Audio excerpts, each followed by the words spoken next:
थोड़ा साइड हो जाए बेटा। ज्ञानञ्जनशलाकया चक्षुरुन्मिलितं येन तस्मै श्रीगुरवे नमः।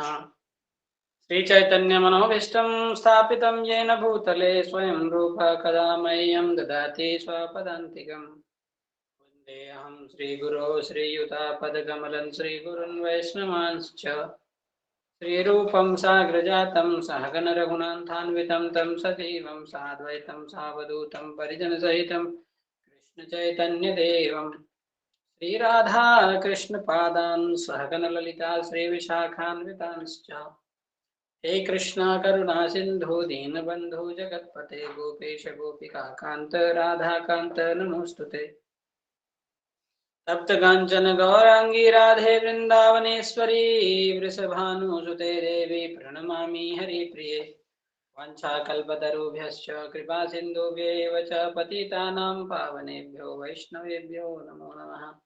जय श्री कृष्ण चैतन्य प्रभु नित्यानंद श्री अद्वैत गदाधर श्रीवासादि गौर भक्त वृंद हरे कृष्णा कृष्ण कृष्ण हरे हरे हरे राम राम राम हरे हरे। हरे कृष्णा। तो आप सबका स्वागत है। अभी आज तक के जो क्लासेस में हम लोगों ने अभी तक 5वां अध्याय समाप्त कर चुके हैं हम लोग। आज हम लोग 6ठे अध्याय से प्रारंभ करेंगे। ठीक है। तो 5वां अध्याय इस प्रकार से अंत हुआ था कि 5वें अध्याय के 27वें नंबर श्लोक में भगवान ने 6ठा अध्याय का एक झलक दे दिया था, अष्टांग योग पद्धति का एक झलक। जैसे जो रूम, अगर 6ठा अध्याय अगर एक रूम है तो भगवान ने केवल एक थोड़ा सा पर्दा आपको उठा के दिखाया था। ठीक है। तो उसमें 5वें अध्याय के 27 नंबर श्लोक में ही भगवान ने अष्टांग योग की पद्धति का जरा सा झलक आपको दे दिया। अब हम लोग जो 6ठा अध्याय प्रारंभ करेंगे वो ध्यान योग। इस अध्याय का नाम क्या है? ध्यान योग। तो जो 5वां अध्याय का 27वां नंबर श्लोक से ही ये 6ठा अध्याय प्रारंभ होता है, यानी कि उससे कनेक्शन है। 5वां अध्याय और 6ठा अध्याय में क्या कनेक्शन है? तो ये कनेक्शन है कि 27 नंबर श्लोक में भगवान ने थोड़ा सा अष्टांग योग का वर्णन किया और उसी को फिर से यहाँ पर 6ठे अध्याय के पहले श्लोक से उन्होंने ध्यान योग चैप्टर प्रारंभ होता है। तो ये 5वां और 6ठा अध्याय का कनेक्शन है। अभी 6ठे अध्याय में टोटल 47 श्लोक हैं। कुल कितने श्लोक हैं? 46 श्लोक हैं, 47 श्लोकास हैं। तो उसके ब्रेकडाउन, सारों का ब्रेकडाउन हमने आप लोग को यहाँ लिख दिया है। पहला नंबर श्लोक से लेकर के चौथा नंबर श्लोक तक क्या बात किया जा रहा है? तो भगवान के द्वारा अनासक्त कर्म के द्वारा सिद्धि, यानी बिना कर्म की फल की इच्छा किए बिना जो योग में हमें सिद्धि मिलती है उसका वर्णन है। अनासक्त कर्म द्वारा सिद्धि। ठीक है। या आप लोग ऐसा भी लिख सकते हैं, हम लोग जैसे लिखा अनासक्त द्वारा, अनासक्त कर्म द्वारा योग में सिद्धि।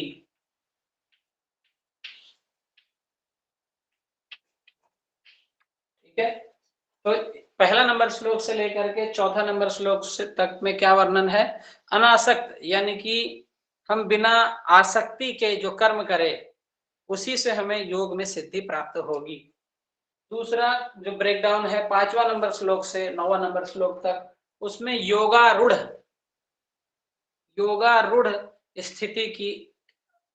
स्थिति का वर्णन हुआ है। योगारूढ़ अवस्था। अब ये योगारूढ़ क्या है, हम जब श्लोक में पहुंचेंगे तब वहां पर चर्चा करेंगे। 6ठा अध्याय का 10वां नंबर श्लोक से 32वां नंबर श्लोक तक योग के और विभिन्न मार्ग, योग के और अलग अलग मार्गों का भी वर्णन है। 10वां नंबर श्लोक से लेकर के 32वां नंबर श्लोक तक। 33 नंबर श्लोक से 36 नंबर श्लोक तक में वर्णन है कि मन को नियंत्रण करने की जरूरत क्या है, उसका वर्णन है। क्यों हमें मन को नियंत्रित करना है, उसका जरूरत क्या है। 37 से लेकर के 45 तक कि असफल योगी जो सफलता नहीं प्राप्त कर पाते, जो पूर्णतः 100% योगी नहीं बन पाते, उनका गंतव्य क्या होता है, उनको कौन सा डेस्टिनेशन मिलता है। तो असफल योगी का गंतव्य, इसको हम लोगों ने 37 नंबर श्लोक से 45 नंबर श्लोक तक देखा, और 46 और 47 नंबर श्लोक में सर्वश्रेष्ठ योगी के बारे में हम लोग देखेंगे। तो ये विषय वस्तु आपका मेंशन्ड है पूरा छठा अध्याय में। ये छठा अध्याय का क्या है, ब्रेकडाउन है। इस हिसाब से आप पूरे छठे अध्याय को समझ सकते हैं। तो हम लोग पहला नंबर श्लोक से प्रारंभ करेंगे। श्री भगवान उवाच अनाश्रित कर्म फलम कार्यम कर्म करोति यः ससन्यासी च योगी च न निरग्निर न चाक्रियः। तो कोई आप लोग में से एक जना इसका अनुवाद पढ़िए। श्री भगवान ने कहा, जो पुरुष अपने कर्म फल के प्रति अनासक्त है और जो अपने कर्तव्य का पालन करता है, वही सन्यासी और असली योगी है। वह नहीं जो ना तो अग्नि जलाता है और ना कर्म करता है। हरे कृष्ण प्रभु जी। तो इस श्लोक में प्रभुपाद जी डायरेक्ट, यानी कि जो तात्पर्य लिखे उसमें डायरेक्ट बता रहे हैं कि भगवान का भाव क्या है। भगवान कह रहे हैं, इस श्लोक में ही भगवान ही बोल रहे हैं ये श्लोक। इसमें यहाँ पर कोई अर्जुन ने प्रश्न नहीं किया। जो 5वां अध्याय का 27 नंबर श्लोक से वही प्रभु भगवान ने स्टार्ट कर दिया फिर से छठा। तो इसमें क्या बोल रहे हैं कि जो पुरुष अपने कर्म फल के प्रति अनासक्त है, अनासक्त है, ये लाइन बहुत इंपॉर्टेंट है। जो अपने कर्म फल के प्रति अनासक्त है, कर्म फल आपको अगर नहीं मिल रहा है तो भी हम पूरी तरह से मोटिवेटेड हो करके कर्म करते रहें। ये अवस्था चाहिए। ये अवस्था, ये जो लाइन है ना, पहला ही लाइन, इसको हमें अंदर तक प्रवेश कराना है, हृदय के अंदर तक। ऐसे बस ऊपर से पढ़ लेने से समझ में नहीं आएगा। क्या समझना है बच्चे लोग, तुम लोग भी ध्यान से सुनो। कोई भी कर्म करने के बाद हमें उसका फल नहीं मिलता तो भी हमें कर्म करते रहने के लिए मोटिवेटेड रहना है। और ये कैसे पॉसिबल है? तो ये इसी तरह से पॉसिबल है जब आप वो कर्म अपने मालिक के लिए करेंगे। कौन से मालिक? तो आपके बॉसेस की बात नहीं हो रही है यहाँ पे। यहाँ पर जो यूनिवर्सल बॉस हैं, जो टॉप मोस्ट बॉस हैं, पूरे ब्रह्मांड के बॉस हैं, जो श्री कृष्ण भगवान की बात हो रही है। तो जब आप कर्म भगवान के लिए करेंगे, जो सबसे बड़े बॉस हैं, टॉप मोस्ट बॉस, उनके लिए करना पड़ेगा। तब आप कर्म फल ना मिले तो भी आप सेटिस्फाइड रह सकते हैं। तो कोई भी काम करने के बाद उसका फल नहीं, फल के लिए नहीं काम करना है। अभी इसी में हमारे कुछ कुछ लीडर्स लोग हैं तथाकथित, जो ऐसा भी बोल देते हैं कि अरे कर्म फल के लिए नहीं करेंगे तो हम कैसे कर्म करेंगे। तो वो लोग बोल भी देते हैं कि नहीं, फल के लिए काम कीजिए। ठीक है, तो फल के लिए काम नहीं करना है आपको। किस लिए काम करना है? तो भगवान के लिए काम करना है। ये टॉप मोस्ट भक्ति योगा है। बाकी सांसारिक आदमी तो फल के लिए ही काम करता है। अगर फल के लिए आप काम कीजिएगा तो फिर आपको बंधन प्राप्त होगा। आपको फिर से आपके जो कर्म फल, आप केवल कर्म फल की इच्छा से ही काम कर रहे हैं तो क्या होगा कि आपको जो कर्म फल प्राप्त करने में जो आपने कुछ जीवों का हत्या किया है, जो आपसे पाप ना चाहते हुए जो पाप हो गए या पाप हो गया, तो वो पाप का आपको फल भुगतना पड़ता है। ठीक है, तो इसीलिए पहला ही लाइन में भगवान कह रहे हैं कि जो पुरुष अपने कर्म फल के प्रति अनासक्त है, आसक्त नहीं है, अनासक्त है, उसको उसने किया, जैसे एक स्टूडेंट होता है, ये चीज हमें बच्चों को भी सिखाना है। आपके घर में बच्चे हैं तो उनको भी सिखाना है ये चीज बचपन से ही, कि आप स्टूडेंट हो, आप लोग पढ़ाई कर रहे हो, आपके पास पढ़ाई करने के लिए आपके पास टाइम है, पढ़ाई करने के लिए आपके पास अधिकार है, पढ़ाई करने का अधिकार है। स्कूल में एग्जाम देने के बाद कितना नंबर मिलेगा वो आपके अधिकार में नहीं है। ठीक है, समझे? कर्म फल का मतलब कि आपने जो एग्जाम दिया उस एग्जाम का रिजल्ट वो आपके हाथ में नहीं है, लेकिन ये भी है कि आपने जितना पढ़ाई किया वो पढ़ाई के अकॉर्डिंगली, अपने पूरा 100% पढ़ाई किया, उस पढ़ाई के अकॉर्डिंगली आपको नंबर मिल ही जाएगा।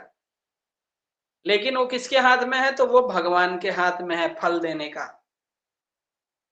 तो वैसे ही हमारे प्रोफेशनल लाइफ में या फिर कैरियर के पाथ में हम जो भी कर रहे हैं उसका जो रिजल्ट है वो हमारे हाथ में नहीं है। तो रिजल्ट हमें कभी कभी कम मिले तो हमें डीमोटिवेट नहीं होना है, हमें मोटिवेटेड रहते हुए काम करते रहना है और भगवान की प्रसन्नता के लिए ये करते रहना है। एक तो प्रोफेशनल लाइफ में जैसे अब अभी जो उग्र कर्म सब लोग लगे हुए हैं, जैसे इंडस्ट्रीज में काम में लगे हुए हैं, या फिर ये फैक्ट्रीज में, इंडस्ट्रीज में, या फिर और भी बहुत प्रकार के जो उग्र कर्म है। उग्र कर्म कहने का अर्थ क्या है? तो उग्र कर्म यानी कि जिसकी आवश्यकता नहीं है फिर भी हो रहा है। जैसे हमारे बहुत सारे इंडस्ट्रियलाइजेशन आया मॉडर्न जो सिस्टम में, मॉडर्नाइजेशन में, तो इंडस्ट्रियलाइजेशन आया उस समय, चलिए ठीक है, कुछ कुछ चीजें अगर रिक्वायर्ड है आपको उतना करना चाहिए, लेकिन अभी क्या हुआ गया है, बहुत ज्यादा ही उसको कल्टीवेट, वो बिजनेस हो गया है। तो वो उग्र कर्म मनुष्यों के लिए नहीं बना है। 24 घंटे जो शिफ्ट में काम चलता है वो मनुष्यों के लिए नहीं बना है। जैसे बड़े बड़े इंडस्ट्रीज 24 घंटे काम करती हैं, उसमें शिफ्ट से व्यक्ति काम करता है। तो एक बुद्धिमान मनुष्य ये काम नहीं करता है। ऐसा नहीं कि अभी हमें उधर ही पैसा मिल रहा है तो हम उसी में लगे रहेंगे 8 घंटा सुबह में, फिर ए शिफ्ट, बी शिफ्ट और नाइट शिफ्ट, इस हिसाब से लोग काम करते हैं। तो भक्त लोगों को ये नहीं करना चाहिए। भक्त लोगों को अपने पेट के लिए इस तरह से खटेंगे तो वो अपना भक्ति जीवन में आगे नहीं बढ़ सकते हैं। ये आपको हार्श ट्रुथ लगे, ये हार्श लगे यानी कि आपको लगेगा ज्यादा, लेकिन इसको मानिए आप। अगर आप इस प्रकार से कभी भी, जब भी कंपनी वाले बुला रहे हैं आप वो काम करेंगे तो आप आध्यात्मिक प्रगति करने में आपको बहुत समय लगेगा।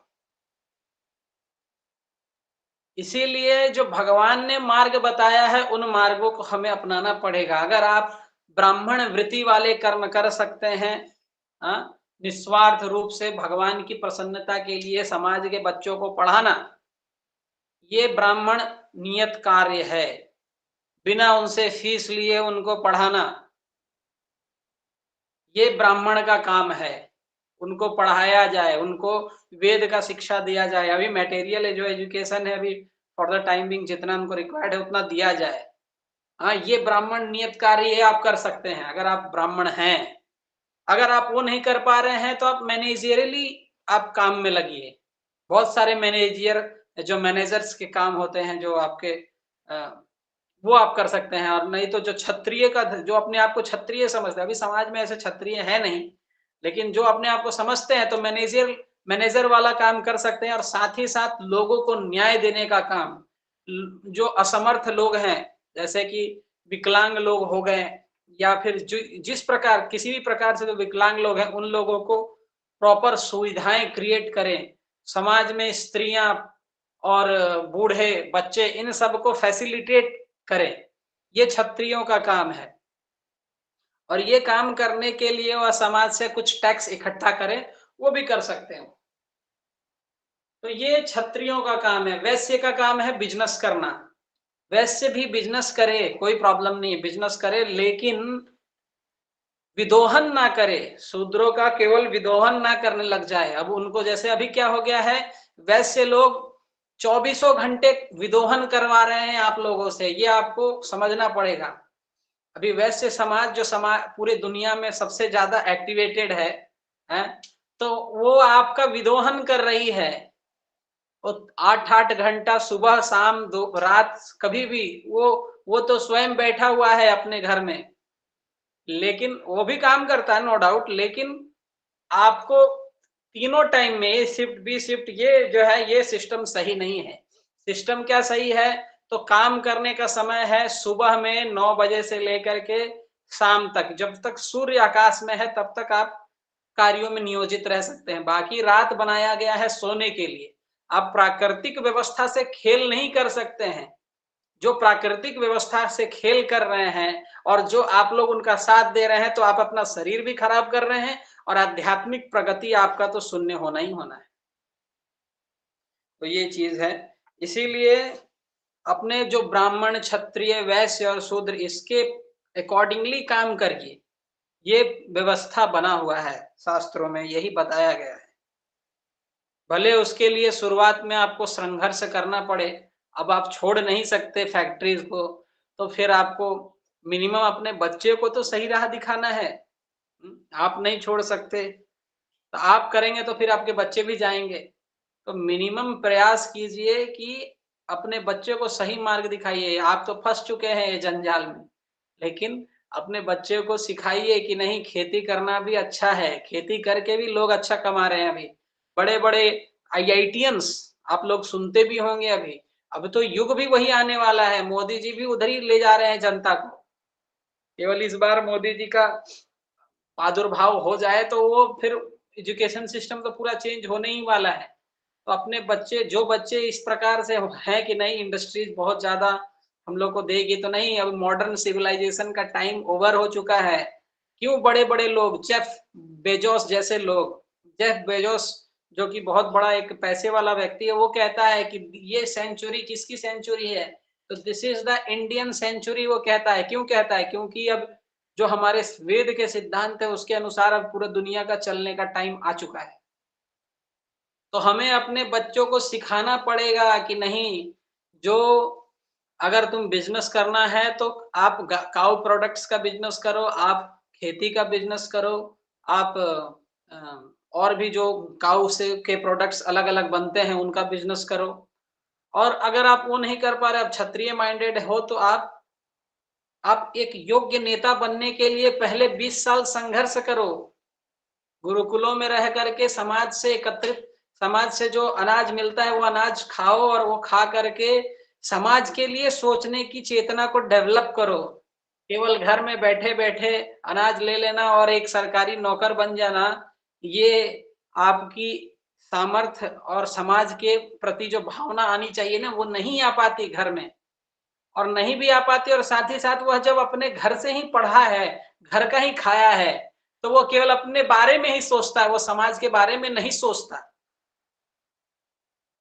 तो इसीलिए हमें अपने बच्चों को गुरुकुलों में पढ़ाना अब तो हमारे हाथ में है। पहले तो विदेशी ताकतों ने हम लोगों को तबाह करके हमारे बच्चों को इस तरह के कॉन्वेंट स्कूल्स में पढ़ाया। कॉन्वेंट का मतलब भी आप लोग को जान लेना चाहिए।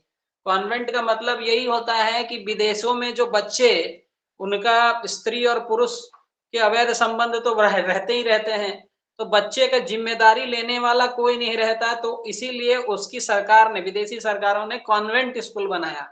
तो कॉन्वेंट में जो बच्चे यानी कि जिसके कोई जिम्मेदारी नहीं लेता है, उसकी जिम्मेदारी सरकार लेती थी। इसीलिए कॉन्वेंट स्कूल वहां विदेशों में चला था और वही प्रचलन हमारे देश में आ गया, और हम लोग अपने बच्चों को कॉन्वेंट में भेज देते हैं। तो हमारे बच्चे कॉन्वेंट में नहीं जाने चाहिए, गुरुकुलों में पढ़ने चाहिए, अपना संघर्ष करने चाहिए। संघर्ष करने के पश्चात ही उसके व्यक्तित्व में विकास होता है। तो अपना कर्तव्य पालन करना है, वही सन्यासी और असली योगी है। आप अपने कर्तव्य का पालन नहीं कर रहे हैं तो आप असली योगी नहीं हैं। वह नहीं जो ना तो अग्नि जलाता है और ना कर्म करता है। बहुत सारे साधु ऐसे भी हैं जो अपना अग्नि नहीं जलाएंगे, ना कर्म करेंगे। केवल साधना बैठे बैठे करेंगे तो वो पूर्ण योगी नहीं है।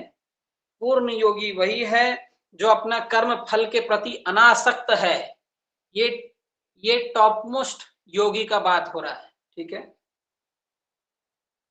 ठीक है। तो हम लोगों ने ये 1 नंबर श्लोक ले लिया। दूसरा, इसी श्लोक में चैतन्य महाप्रभु का प्रार्थना को भी वर्णित किया है प्रभुपाद जी ने।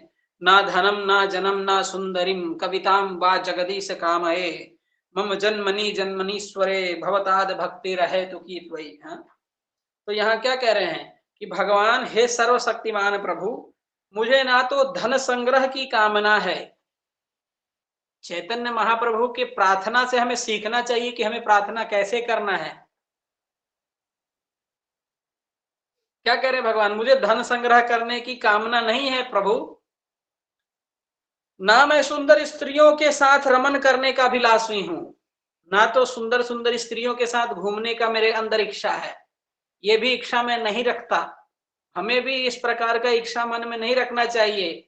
सुंदर स्त्रियों को ये इच्छा नहीं करना चाहिए कि मुझे सुंदर पुरुषों के साथ घूमना है, या फिर सुंदर पुरुष को ये इच्छा नहीं रखना चाहिए कि मुझे सुंदर स्त्रियों के साथ घूमना है।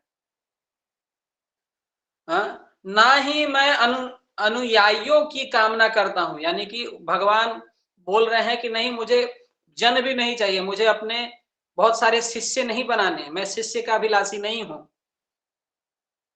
फिर मैं तो जन्म जन्मांतर आपकी प्रेमा भक्ति की अहेतु की कृपा का अभिलाषी हूं। तो जन्म जन्मांतर तक बस मैं आपका एक प्रेमी भक्त बन जाऊं, इसी का अभिलाषा अपने मन में रखा हुआ हूं, और कुछ नहीं चाहिए प्रभु। तो इस प्रकार से हमें इच्छा करना होगा, तभी जाकर के हमारा कल्याण होगा। अभी हम लोग 2 नंबर श्लोक लेंगे। यम संन्यासमिति प्राहुर योगम तम विधि पांडवः नाहि संन्यास्यत् संकल्पो योगी भवति कश्चन। अनुवाद पढ़िए कोई एक जना। हरे कृष्णा प्रभु जी, मैं पढ़ूं? वो पढ़िए। हे पांडव पुत्र, जिसे संन्यास कहते हैं उसे ही तुम योग अर्थात परम ब्रह्म से युक्त होना जानो, क्योंकि इंद्रिय तृप्त के लिए इच्छा को त्यागे बिना कोई कभी योगी नहीं हो सकता। हरे कृष्ण। धन्यवाद। हाँ ठीक है, हरे कृष्णा। तो इस श्लोक में भगवान क्या कह रहे हैं, हे पांडुपुत्र, जिसे संन्यास कहते हैं, संन्यास का डेफिनेशन बता रहे हैं। हाँ, और ऐसा नहीं कि जो पूर्ण रूप से केवल सन्यासी हो गए उन्हीं के लिए कहा जा रहा, नहीं, आप गृहस्थ रह करके भी आप इस चेतना को कल्टीवेट कर सकते हैं। ऐसा नहीं कि केवल सन्यासी लोगों के लिए ये बात किया जा रहा है। जो सामान्य लोग हैं, जो स्टूडेंट्स हैं, उन्हें सीखना चाहिए इसे। स्टूडेंट्स को सीखना है, गृहस्थों को सीखना है, तभी तो फिर हम लोग आज ही सीखेंगे, तब तो इसको प्रैक्टिस कर पाएंगे। हम सोचेंगे नहीं सन्यासियों का बात हो रहा है तो केवल सन्यासियों के लिए ज्ञान है, तो नहीं, ऐसा नहीं है। तो जिसे सन्यास कहते हैं उसे ही तुम योग अर्थात परम ब्रह्म से युक्त होना जानो। तो सन्यास का मतलब ही है कि परम ब्रह्म से युक्त होना है आपको। परम ब्रह्म से निरंतर आपका आदान प्रदान होना चाहिए। हर दिन आपको भगवान का हस्तक्षेप देखना चाहिए आपके जीवन में। कैसे देखेंगे हस्तक्षेप? कोई बताइए, एक जना हाथ उठाइए। कैसे? मैं जो प्रश्न पूछ रहा हूं उसका जवाब बताइए कि आप हर दिन अपने जीवन में किस प्रकार से हस्तक्षेप देखेंगे भगवान का। आकाश ने हाथ उठाया, बोलो आकाश, कैसे देखोगे आप भगवान का हाथ हर स्थान पर? हरे कृष्ण। जब हम मतलब कि गलत चीजों में फंसते हैं, या किसी मतलब कि मतलब जहाँ हमारा मतलब कि माइंड मतलब स्टक हो जाता है, तब मतलब कि परमात्मा मतलब हमें मतलब कि प्रेरणा देते, गाइड करते हैं मतलब उस समय। नहीं, उतना मजा नहीं आया। अरविंद जी बोलिए। हरे कृष्णा प्रभु जी। जब हमें अनुकूल परिस्थिति जब आती है, तो उसमें हम भगवान की कृपा देखते हैं कि ये अनुकूल परिस्थिति उनकी वजह से आई है। और जब प्रतिकूल परिस्थिति आती है तो ये हम सोचते हैं कि ये हमारा प्रारब्ध है, ये जो है मेरे ही कर्मों का जो है फिर फल भी है। यानी कि इस तरीके से ऐसे हम एग्जांपल दीजिए, लाइव एग्जांपल दीजिए जो यानी कि समझ में आए जनता को। शिल्पा माता जी। प्रभु जी हमारे अंदर के परमात्मा थ्रू अनुभूति देते हैं, तो कभी अंदर की आवाज आती है अगर गलत कर रहे हो तो, बट इट्स द परमात्मा विद इन। ठीक है, दीप्ति जी। हरे कृष्ण प्रभु जी, दंडवत प्रणाम। दंडवत दंडवत, बोलिए माता जी जल्दी। रोज हमें भगवान रोज के दिन सूर्य प्रकाश देते हैं, अंधकार दूर करते हैं, और एक नया चांस रोज देते हैं, फ्री में सूर्य प्रकाश, हवा, पानी, अन्न देते हैं। ठीक है, बहुत अच्छा। ये आपने, मैं जो ढूंढ रहा हूँ थोड़ा थोड़ा आपने बताया। और किसने हाथ उठा रखा है इधर? नम्रता जी। हरे कृष्ण प्रभु जी। इस गीता में ही भगवान ने कहा है प्रभु जी, भगवान हमको बुद्धि योग प्रदान करते हैं। कई बार हम लोग अपने जीवन में देखते हैं कि हमारे शरीर में ऐसी अनेक अभिक्रियाएं होती है जिसको हम चाह के भी नहीं रोक पाते, और तब हमको ऐसा लगता है कि ये सब भगवान के ही द्वारा, हमारे शरीर पर भी हमारा अधिकार नहीं है, हमारा नियंत्रण नहीं है, सब भगवान के द्वारा ही ये सब हो रहा है। ठीक है, और एक जने ने हाथ उठाया हुआ है नीचे, कौन है? उनका नाम दिख नहीं रहा है, बोल सकते हैं। हरे कृष्ण प्रभु जी। हाँ माता जी बोलिए। भगवान हस्तक्षेप इसलिए भी कर, जैसे कि हम लोग भक्ति के लिए अगर कोई कार्य करने में लेट हो जाते हैं तो भगवान जो चाहते हैं कि ये फास्ट करे, तो वो इस चीज में हस्तक्षेप करते हैं कि आप जल्दी करो। देखिए, एक तो दीप्ति माता जी ने जो बोला वो भी है, और बाकी आप देख सकते हैं कि भगवान का हाथ हर स्थान पर है। हमारे इच्छाओं के प्रति उनका हस्तक्षेप नहीं होता। हस्तक्षेप एक शब्द थोड़ा सा ये एग्जैक्ट से शब्द नहीं हुआ, लेकिन भगवान का हाथ हम हर जगह देख सकते हैं। हमें भगवान पीछे, जैसे कोई एक बच्चा शुरुआत में खड़ा होने का प्रयास करता है तो उसकी मम्मी क्या करती है, उसका हाथ पकड़ के उसको खड़ा करके चलने का सिखाती है। तो भगवान हमें इसी प्रकार से मदद करते हैं। तो वो मदद हम किस प्रकार से देख सकते हैं?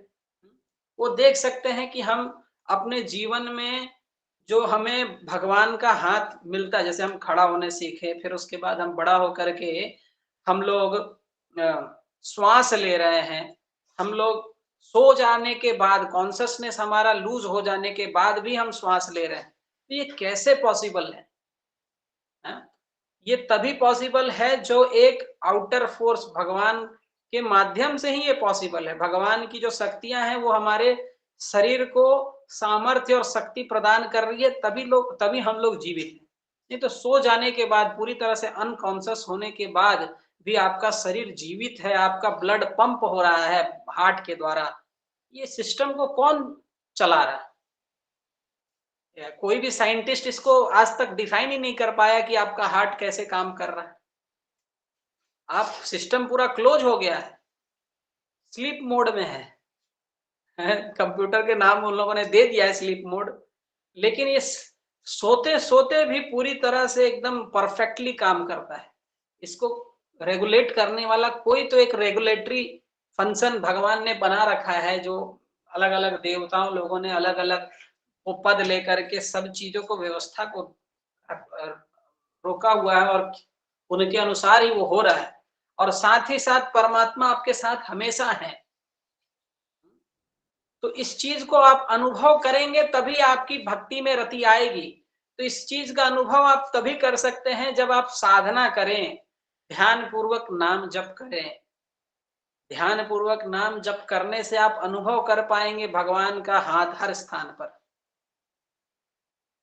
आप भक्ति करेंगे तो आप देखेंगे कि आपका समय बीत रहा है। समय, जैसे शरीर का तो समय बीत ही रहा है हर सेकंड। तो जैसे जैसे समय बीतेगी आपकी, आप निरंतरता से भक्ति करेंगे तो आपका भगवान में श्रद्धा बढ़ेगा, और हर दिन आप ज्यादा भगवान का सपोर्ट हमारे लिए देख पाएंगे। हमारे कंट्रोल में कुछ नहीं है। व्यक्ति एक, हम लोग जो हैं सोचते हैं कि अहंकार बस, हम सोचते हैं कि मैं करता हूं। अरे आप अपना स्वयं, अगर आपको अनाज नहीं दिया जाए एक दिन तो उसी में हालत, एकादशी केवल करने से हम लोगों की हालत खराब हो जाती, लगता है कि यार ये आज तो पूरी तरह से बॉडी जो है डल हो गया है, अभी कुछ काम नहीं करना, भी बस सोना है। एक दिन अनाज नहीं मिलता। आपके कंट्रोल में क्या है? आपका शरीर भी आपके कंट्रोल में नहीं है, आपके मल मूत्र को भी आप कंट्रोल नहीं कर पाते हैं? तो ना तो खाना ना जो भी हमारे अलग अलग हम लोग बंधे हुए हैं, हम लोग समय के चक्र में बंधे हुए हैं, इसको हमें रियलाइज करना होगा और भगवान का हाथ देखना होगा। हम लोग बूढ़े होते जा रहे हैं। अब बूढ़े लोगों को देखे तो हमें ये रियलाइजेशन होना चाहिए कि अरे मेरी भी वो अवस्था आने वाली है, मुझे भी वो भगवान जो संन्यास पद कह रहे हैं, संन्यास शब्द कह रहे हैं, उसका अर्थ को समझ करके अपने जीवन में लाना है उसे। तो इसीलिए क्या कह रहे हैं कि योग क्या है? परम ब्रह्म से युक्त होना योग है। खाली अलग अलग प्रकार के केवल आसन कर लेना योग नहीं है कि सुबह उठे और हमने केवल उठा करके ऐसा लंबाई बढ़ाने के लिए आसन कर रहे हैं, कपालभाति कर रहे हैं, अनुलोम विलोम कर रहे हैं, बस शरीर ठीक रहे और अच्छे से हम भोग कर सके। ये योग नहीं है जो अभी सिस्टम हो गया है कि हम अच्छे से शरीर को फिट करेंगे और उसके बाद जितना मन करेगा उतना भोग कर सकेंगे, ज्यादा समय तक भोग कर सकेंगे। यही योग की सिद्धि बना ली है लोगों ने। ये योगी की सिद्धि नहीं है। योग का मतलब है परम ब्रह्म से युक्त होना। ठीक है? क्योंकि इंद्र तृप्ति के लिए इच्छा को त्यागे बिना कोई भी योगी नहीं हो सकता। वही चीज को लिख रहे हैं, इंद्र तृप्ति के लिए योग नहीं करना है, सेवा में लगने के लिए योग करना है। ठीक है? इस हिसाब से हमने दूसरा नंबर श्लोक लिया। तीसरा नंबर श्लोक लेंगे हम। आरुरुक्षुको मुनेर्योगम कर्म कारणम उच्यते, योगारूढ़स्य तस्यैव समः कारणम उच्यते। अनुवाद पढ़िए। हरे कृष्ण। मैं पढ़ूं? पढ़िए आकाश जी। अष्टांग योग के नव साधक के लिए कर्म साधन कहलाता है और योग सिद्धि पुरुष के लिए समस्त भौतिक कार्यकलापों का परित्याग ही साधन कहा जाता है। हरे कृष्ण। तो यहाँ कह रहे हैं अब कि अष्टांग योग के जो 9 साधक हैं, जो न्यू हैं अष्टांग योग के लिए, उनके लिए कर्म साधन कहलाता है। कर्म ही साधन है। और योग सिद्ध पुरुष के लिए समस्त भौतिक कार्यकलापों का परित्याग ही साधन कहा जाता है। तो जो स्टार्टिंग कर रहा है भक्ति का या फिर जैसे अष्टांग योग की पद्धति का, तो कर्म ही उसका साधन है। और जो जिसने कर्म योग सिद्धि प्राप्त कर ली है, तो उसका समस्त भौतिक कार्यकलापों का परित्याग, मतलब वो कोई भी काम अपने लिए नहीं करता, वह कोई भी इच्छा खुद के लिए नहीं करता।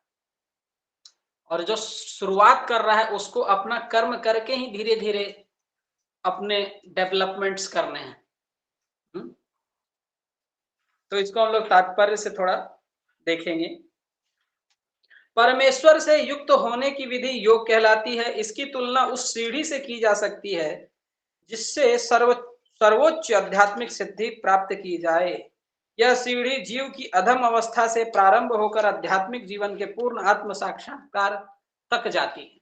तो जैसे जो अलग अलग लेवल्स बात किए गए हैं, जैसे 9 साधक, तो 9 साधक कोई भी हो सकता है, जिसका कॉन्शियसनेस एनिमल जैसा है वो भी 9 साधक है। तो वो कर्म करके ही, कभी वह कर्मकांड करके ही, तब तो वो कर्मकांड किस लिए किया गया? शास्त्रों में सबसे ज्यादा कर्मकांड क्यों वर्णित है? इसीलिए शास्त्रों में कर्मकांड ज्यादा वर्णित है क्योंकि शास्त्र में हमें पशु चेतना से कैसे ऊपर उठना है। सबसे ज्यादातर लोगों का चेतना क्या है? तो पशु चेतना। तो पशु चेतना से कैसे हमें उठना है, इसीलिए सबसे ज्यादा जो कंटेंट्स है शास्त्र में या फिर वेद में, वो कर्मकांड का है।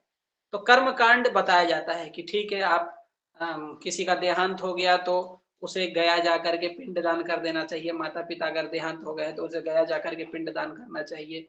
जो पिंडदान का समय होता है उस समय पर पिंडदान करना चाहिए। सुबह के समय हमें जो अलग अलग प्रकार के जो हमारा निवृत्ति होती है वो निवृत्ति करना चाहिए समय के अनुसार। जो अलग अलग कर्म कांड है, कर्म कांड से उद्देश्य क्या है? कर्म कांड का उद्देश्य यही है कि आप अपना पशु कॉन्शसनेस को, जो आपका मटेरियल कॉन्शसनेस है, जो आपकी पशु चेतना है, उससे आप ऊपर उठिए। तो सारी जो जो नया भक्त है उसके लिए कर्म कांड, निष्काम, कर्म कांड, सकाम, निष्काम, इस हिसाब से लेवल्स बढ़ते हैं। और जो योग सिद्ध हो गया है वो यहाँ पर जो लिखा हुआ है ना कि उसके लिए कोई कर्म नहीं है, क्या लिखा है?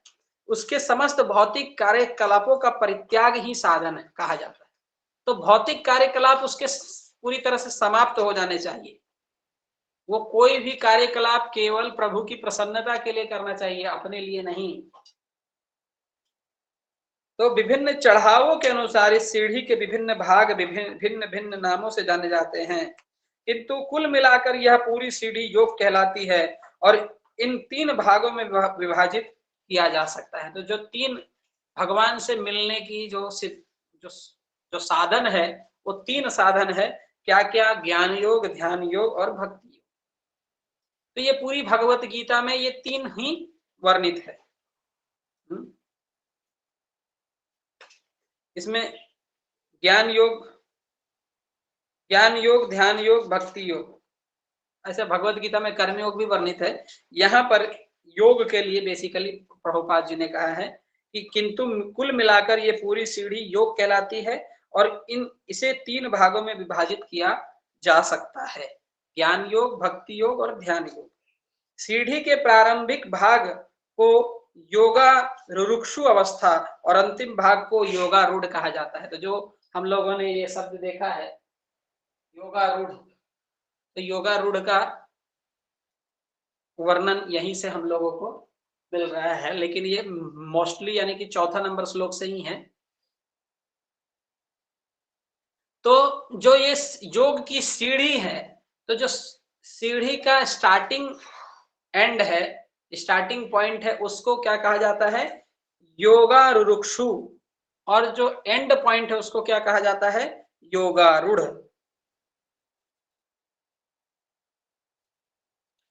ठीक है, तो इस हिसाब से हमने 3रा नंबर श्लोक ले लिया। फिर 4था नंबर श्लोक लेंगे। यदा ही न इंद्रिय अर्थेषु न कर्म स्वप्नुषु सज्जते सर्व संकल्प सन्यासी योगारूढ़ तद उच्यते। ठीक है, जब कोई पुरुष समस्त भौतिक इच्छाओं का त्याग करके ना तो इंद्र तृप्ति के लिए कार्य करता है और ना सकाम कर्मों में प्रवृत्त होता है तो वह योगारूढ़ कहलाता है।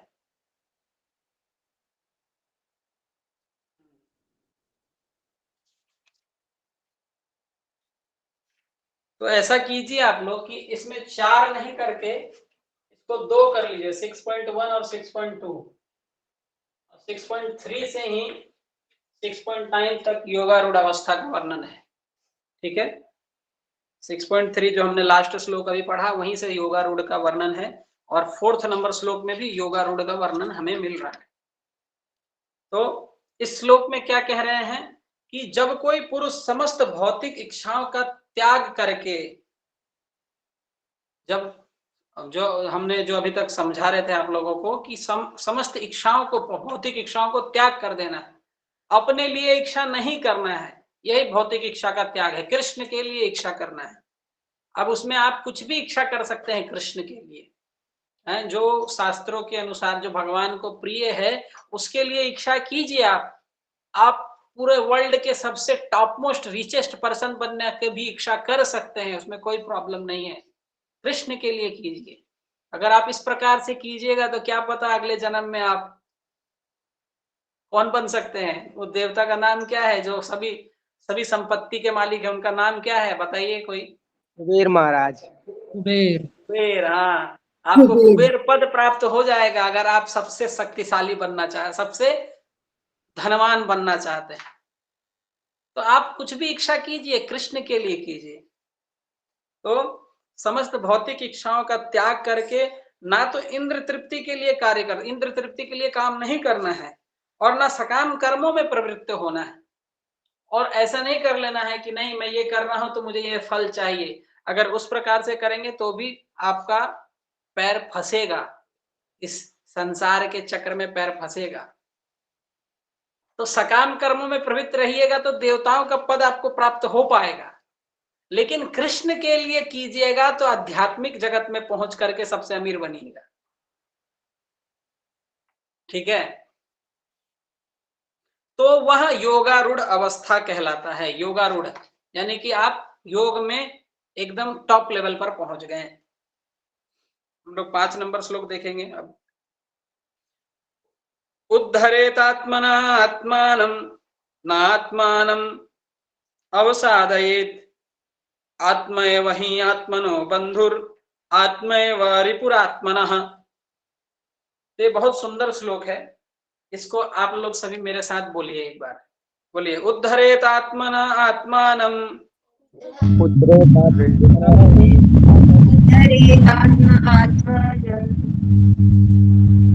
नात्मानं अवसादयेत्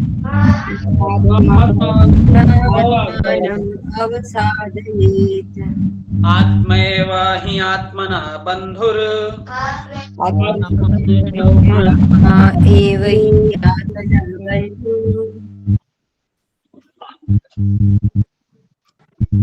आत्मैव रिपुरात्मनः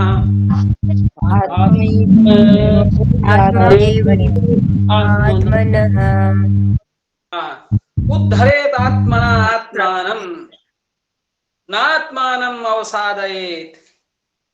तो हम ही अपने मन के माध्यम से अपना उद्धार करने के लिए, बद्ध जीव जो अपना मन का उपयोग सही दिशा में कर ले तो उसका उद्धार हो सकता है।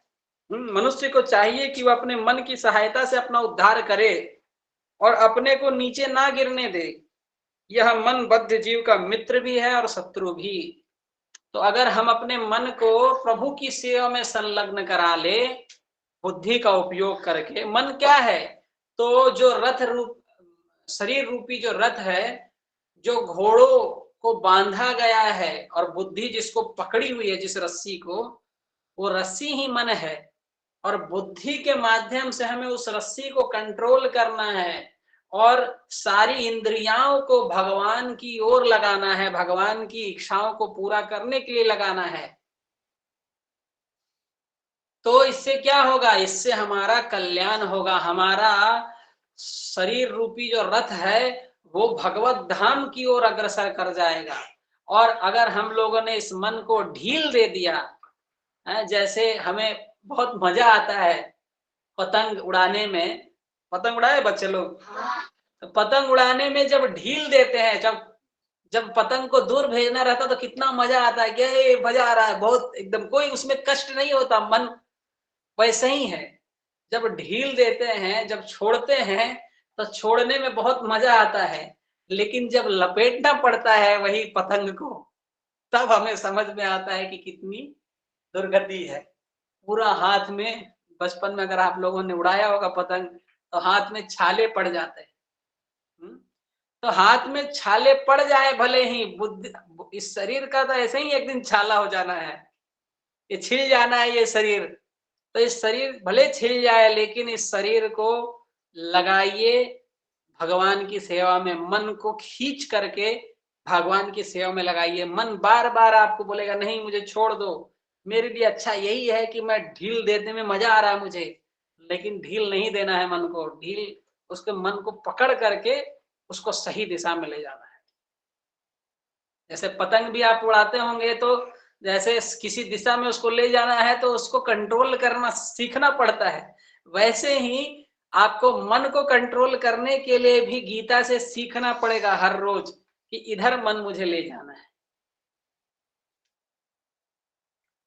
और तभी ये मन आपका फ्रेंड बन पाएगा, नहीं तो ये मन आपका सबसे बड़ा दुश्मन है।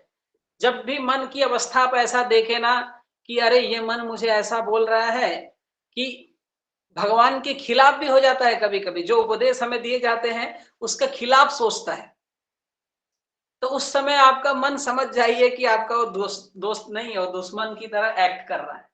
उस समय पर जो आसुरिक प्रभाव हमारे ऊपर ज्यादा है, और ये चीज को आपको समझना पड़ेगा कि ये केवल आपके वजह से नहीं हो रहा है, ये आपका मन नहीं चाह रहा है। अरे ये ऊपर नक्षत्र और अलग अलग ग्रह नक्षत्र के जाल बैठे हुए हैं, और वो ग्रह नक्षत्रों का प्रभाव आपके ऊपर भी पड़ता है। आपके ऊपर उन्हीं का प्रभाव से आपके अंदर सारी प्रकार की इच्छाएं प्रकट होती रहती हैं। आपके अंदर जो इच्छा है वो आपकी इच्छा नहीं है, वो ग्रह और नक्षत्र जो बैठे हुए हैं और आपकी पिछले जन्मों की जो वृत्ति है, और साथ ही साथ वो ग्रह नक्षत्रों को वृत्ति के वजह से, उनका भी प्रभाव के वजह से वो वृत्ति मजबूत होकर के आप उसी में लग जाते हैं।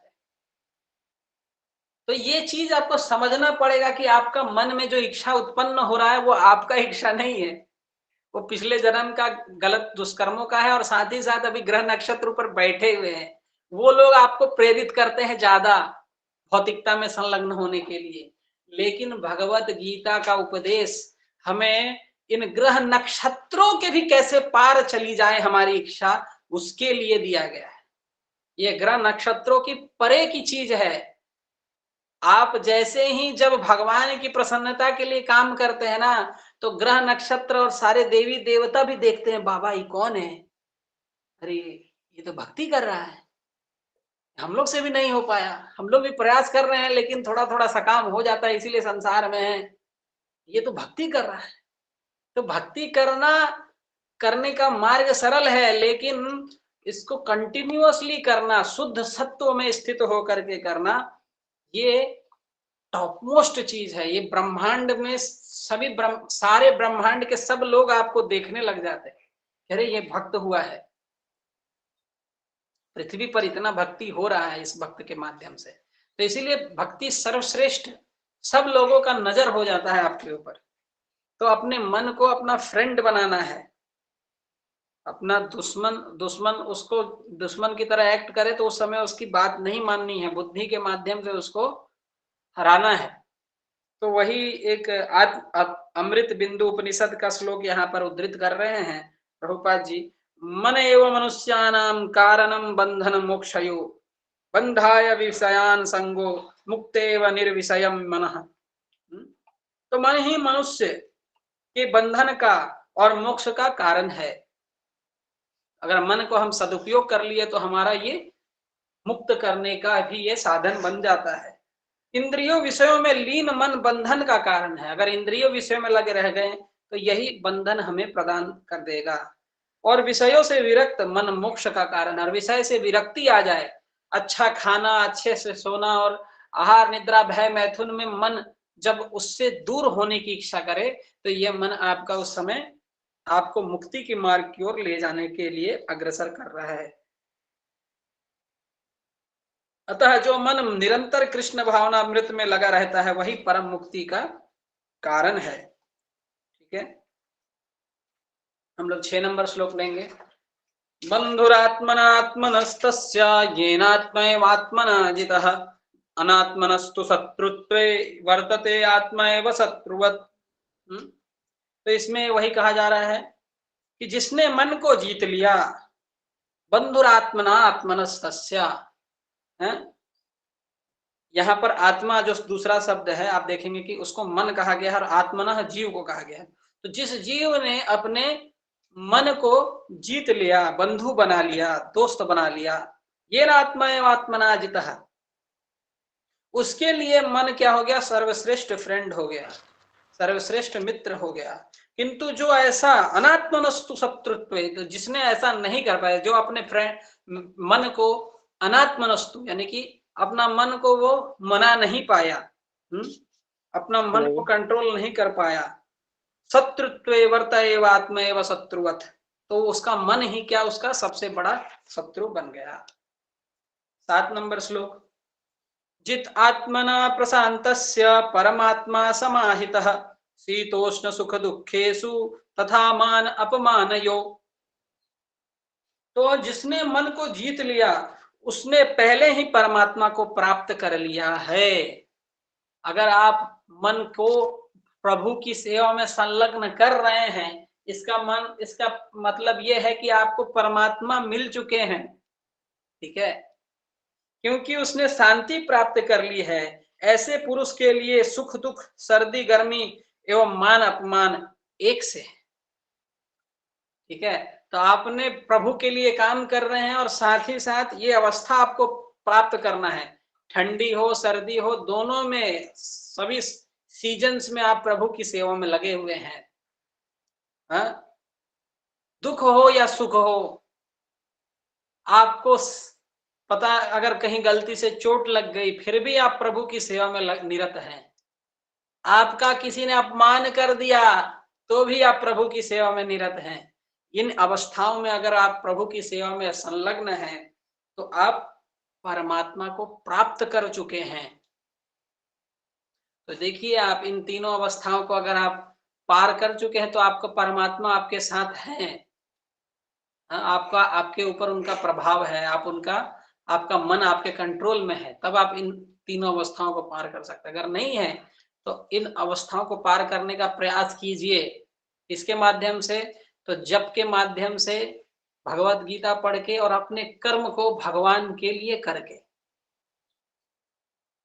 तो इस हिसाब से हमने ये 7वां नंबर श्लोक भी ले लिया। अभी 1 बज गया है, तो हम लोग कल से 8 नंबर श्लोक से प्रारंभ करेंगे। तो आप लोग का प्रश्न इत्यादि है तो आप लोग पूछ सकते हैं।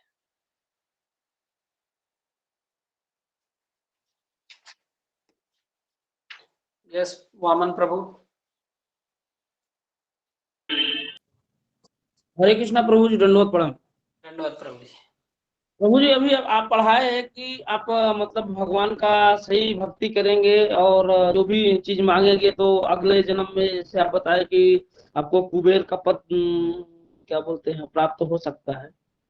तो हमारा प्रश्न ये था प्रभु जी, कुबेर का भी अगर पद हम प्राप्त कर लें तो किसके लिए करेंगे? भौतिक के लिए थोड़ी नहीं करेंगे, भगवान की सेवा के लिए करना है।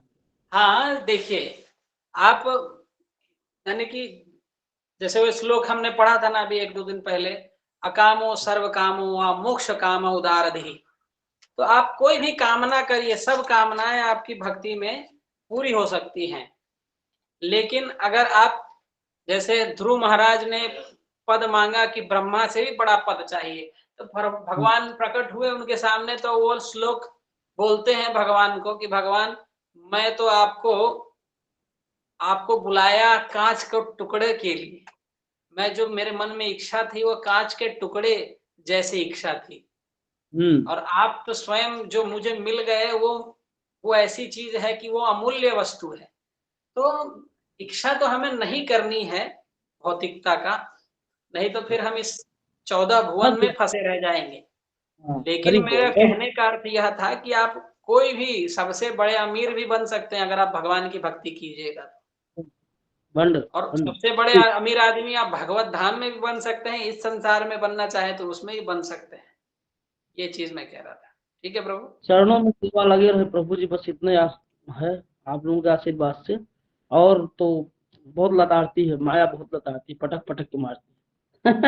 हम भी पीट रहे हैं प्रभु जी, लेकिन प्रयास करते रहना है। अभी आप बोले ऐसा ना, नहीं है कि हम लोग सब निकले हुए हैं। हम तो फंस गए हैं, लेकिन हम आपके दोनों बच्चों आपके चरणों में डाल दिए हैं। आप लोग देखो उसको क्या करना है, कैसे करना है प्रभु। वामन प्रभु का हम लोग धन्यवाद देते हैं कि यहाँ पर उन्होंने अपने बच्चों, दोनों बच्चे गुरुकुल में पढ़ रहे हैं। अभी एक लड़का यहीं पर है, उसका नाम है सूर्यांश। देखिए आप लोग को मिलाता हूँ। हरे कृष्णा बोलो सूर्यांश। हरि बोल। हरे कृष्णा। हरे कृष्ण। हरे कृष्णा। हरि हरे कृष्णा कृष्णा कृष्णा हरे हरे, हरे राम राम राम। ठीक है। हाँ, मनोज प्रभु। दंडवत प्रणाम प्रभु जी। दंडवत।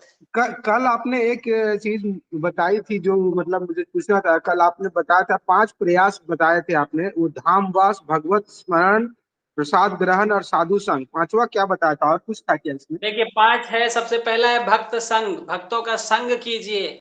भक्त लोग जो कहते हैं, जो भगवान की बातों को जो दोहराते हैं, उसको अपने जीवन में उतारिए। यही भक्त संग का मतलब है।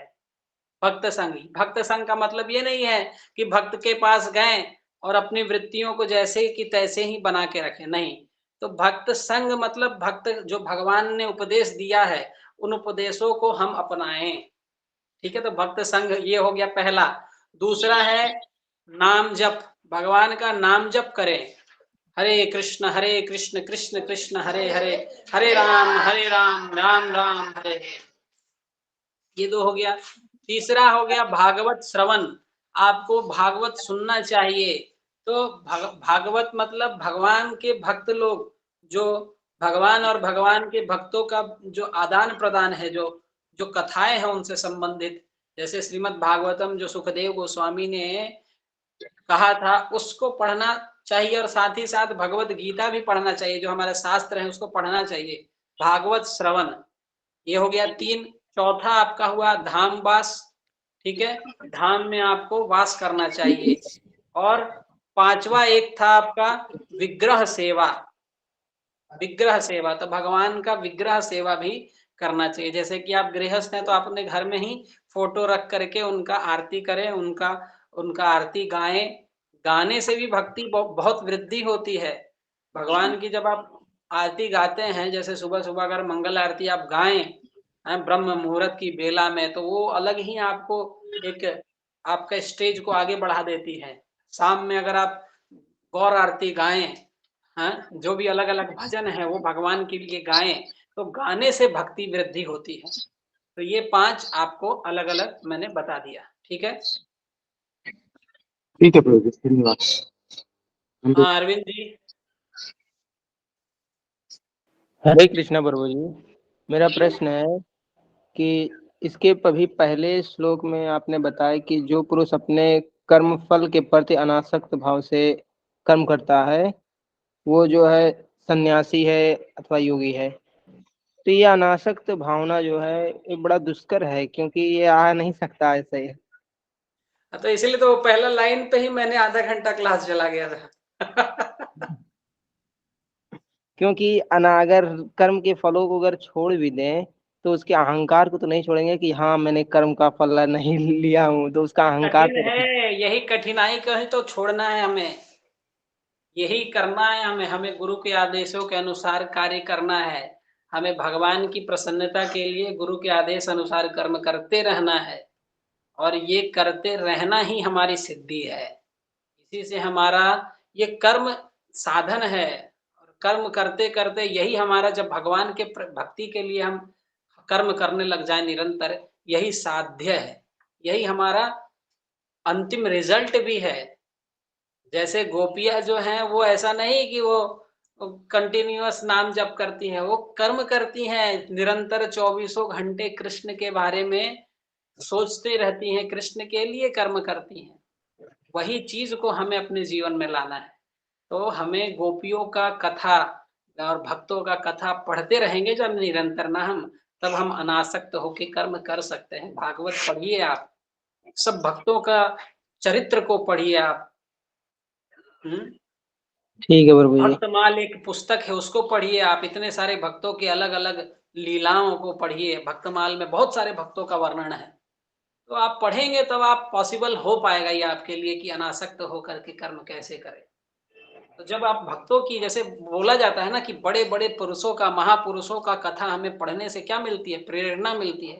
तो वास्तव में हमें भक्तों की कथाओं को पढ़ना चाहिए। भक्तमाल पुस्तक पढ़िए आप, भागवत, श्रीमद् भागवत पढ़िए। पहले आप भगवत गीता को समझ जाइए पूरी तरह से, उसके बाद भागवत पढ़िए। भागवत पूरा 10 स्कंद, यानी कि जो 12 स्कंद है उसको पढ़िए। 10 स्कंद में तो 10वां स्कंद में तो भगवान कृष्ण की लीलाओं का वर्णन है, लेकिन उससे पहले 9 स्कंद तक भगवान और भगवान के भक्तों का वर्णन है, तो इसको पढ़िए। फिर उसके बाद चैतन्य चरितामृत को पढ़िए। जितना पढ़ेंगे आप भक्तों के बारे में, उतना आपके अंदर वो अनासक्त भाव अपने आप आएगा। ठीक है, ठीक है प्रभु जी, हरे कृष्णा प्रभु जी, दंडवत प्रणाम। दंडवत दंडवत। हरिंदर माता जी।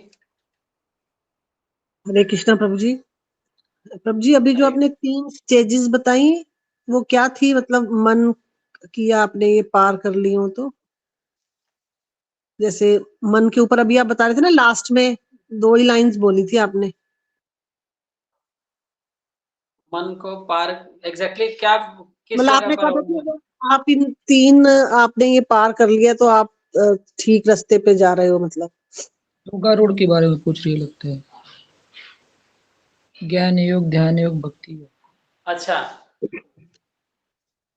3 चीजों को पार कर लिए तो हम लोग किसको पार कर सकते हैं? मतलब भक्ति फिर के हम बारे में। हाँ, फिर भक्ति में हम सही जा रहे हैं, मतलब मन के ऊपर ही था। देखिए, मन, बुद्धि और अहंकार ये 3 है, इनके परे जाना है एक तो। और आप एग्जैक्टली जैसे हम लोगों ने कौन से श्लोक में ये आपने सुना था? लास्ट में बोला आपने, बिल्कुल लास्ट वाले में। ठीक है, बिल्कुल लास्ट वाला, यानी कि हमने 7वां श्लोक लिया ना। 7वां श्लोक में देखिए, सुख दुख को पार कर जाना है। सर्दी या हो या गर्मी हो, दोनों ऋतुओं में, सभी ऋतुओं में आप भगवान की सेवा के लिए लगे हुए हैं। ठंडा हो या गर्मी हो, हाँ, ठंडी भी है तो भी सुबह उठ रहे हैं, सर्दी भी, गर्मी भी है तो भी सुबह उठ रहे हैं, उठ करके नाम जप कर रहे हैं। साथ साथ उठ करके आप सब प्रकार के जो भगवत सेवा कार्यों में लग रहे हैं। एक तो सर्दी गर्मी, सुख दुख, और तीसरा मान या अपमान। दोनों अवस्थाओं में, कोई आपका अपमान कर रहा है, कोई आपका सम्मान कर रहा है, दोनों अवस्थाओं में आप एकदम स्थित प्रज्ञ होकर के आप सेवा में लगे हुए हैं। तो ये 3 अवस्थाओं का, 3 स्थितियों का वर्णन है इस श्लोक में। ठीक है। और प्रभु जी एक क्वेश्चन था कि जैसे हम लोग कई बार बुक पढ़ रहे होते हैं, जैसे मैंने आजकल भक्ति रसामृत सिंधु शुरू किया है, तो उसमें 2 ही पेज पढ़ते हैं, पता नहीं इतनी नींद कहाँ से आ जाती है, इतनी गहरी नींद आती है कि फिर समझ नहीं आती है समस्या। तो ये अच्छा है ना, आपको पहले नींद का प्रॉब्लम होता होगा या फिर सब भक्त जो नॉर्मल लोग होते हैं उनको नींद ही नहीं आती, आप पढ़ रहे हैं तो नींद आ रही है। देखिए, शुरुआत में हमने भी पढ़ना प्रारंभ किया था, जब जैसे जैसे ही हमने टेम्पल ज्वाइन किया, या फिर जो हम लोग बेस में रहते थे, या फिर अपने कॉलेजेस में बुक्स पढ़ते थे, तो उस समय हम लोग शुरुआत के 10 मिनट, हम लोग 10 मिनट पढ़ते थे ना, तो नींद आ जाती थी। ठीक है, तो नींद आ जाती है, वो तो नॉर्मल है, सा चीज है। अब जब बुक्स पढ़ेंगे तो नींद आएगी, और आध्यात्मिकता को जितना पढ़िएगा उतना नींद आता है। लेकिन आप कंटिन्यूअसली नाम जप को थोड़ा सा आप फोकस कीजिए, आप इसका इम्पोर्टेंस समझिए, तो आपका नींद आप नींद के परे जा पाएंगे। आप भगवान के लिए कार्य कर, जैसे नींद आ रहा है तो आप फिजिकली काम कीजिए और कॉन्शियसली काम कीजिए। ठीक है, और वो अवस्था आता है, आप नाम जब भी करते होंगे तो नींद आता है, तो वो अवस्था को पार करना पड़ेगा, आपको प्रयास करना पड़ेगा। आपको नींद आए तो नींद को भगा करके प्रयास करना पड़ेगा, नाम जप करते हुए या फिर बुक पढ़ते हुए। जैसे किसी को, स्टूडेंट को ही मटेरियल, देखिए आप मटेरियली जो लड़के हैं जो आईएएस बनते हैं, या फिर अभी जैसे हमारे भारत में तो आईएएस का ही सालों सालों तक स्टूडेंट्स पढ़ाई करते हैं, तो कैसे पढ़ाई करते हैं? उनको भी नींद आती होगी मटेरियल एजुकेशन लेते समय भी, लेकिन वो लोग क्या करते हैं? वो लोग 15-15 घंटा कैसे पढ़ते हैं? वो अपना एकमात्र ध्येय रखते हैं, नहीं मुझे आईएएस बनना है, बन करके कि मेरा समाज में नाम हो जाएगा, मेरे को हर चीज मिल जाएगी, इस चीज को वो लक्ष्य बना लेते हैं, और लक्ष्य को पाने के लिए वह पूरी तरह से लग जाते हैं। तो हम तो सबसे अपने मनुष्य जीवन का उद्धार के लिए काम कर रहे हैं, तो इस चीज को हमें लक्ष्य बनाना पड़ेगा कि अरे ये मेरा शरीर, ये जन्म मेरा लास्ट जन्म होगा, इस चीज को हमें अपना लक्ष्य बनाना पड़ेगा। मरते समय मुझे दुख नहीं होगा, इस चीज को हमें अपना लक्ष्य बनाना पड़ेगा कि अरे मैं अगर भक्ति अच्छे से कर ली तो मरते समय, इस शरीर को छोड़ते समय जरा सा भी नहीं सोचूंगा मैं। जैसे अपना सांप होता है वो केचलू छोड़ के निकल जाता है, वैसे मैं अपना निकल जाऊंगी आराम से। इस चीज को हमें, इस चीज से मोटिवेट होना पड़ेगा, तभी जाकर के हम भक्ति में ज्यादा मन लगा पाएंगे और नींद के परे जा पाएंगे। ठीक है। प्रभु जी जैसे अभ्यास से भी प्रभु जी, अभ्यास, अध्याय 12 में गीता में भगवान बोले अभ्यास से भी हो जाता है। बस वही।